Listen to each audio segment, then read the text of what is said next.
Blauwschuut uit Heerlen is deze week weer onderweg om het carnavalsfeest aan te kondigen. Dinsdag gooide het gezelschap haar ankers uit in Voerendaal. We zijn vanuit het gouvernement, vanuit de gedeputeerde staten van Limburg, zijn we benoemd tot officiële ambassadeur van de Limburgse Vastelovend. In een chic woord, herauten van de Vastelovend.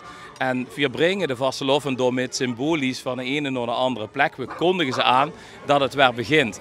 En ik denk dat dat ook een beetje is de functie die we bekleden. We brengen overal een stukje plezier. Maar met via voet gaan, dan hoop ik dat het overal nog maar even leuk is en dat plezier nog doorgaat. En de Vastelovend echt kan beginnen. Verbinding vanuit onze kant, maar met name ook binnen die steden en regio's waar dat voorkomen.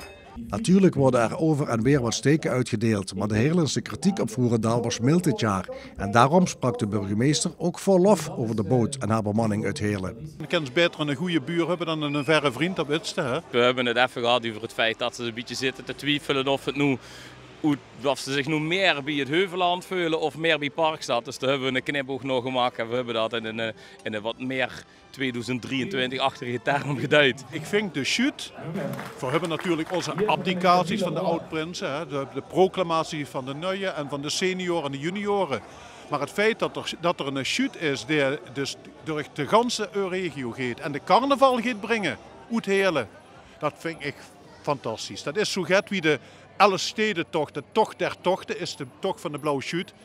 Een soort tocht der tochten van de carnaval.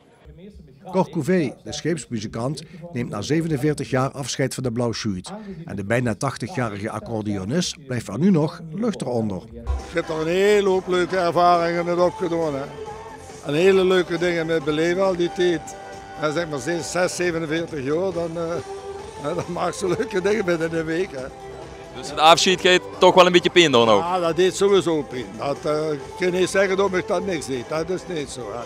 Maar dan moest je door en zeggen van nou, het is ook mooi geweest. Hè. Dat is een tijd voor komen en een tijd voor gewoon. Hè. En dan moeten ze zeggen dat ze dan weer een nieuwe erop kregen. Hè.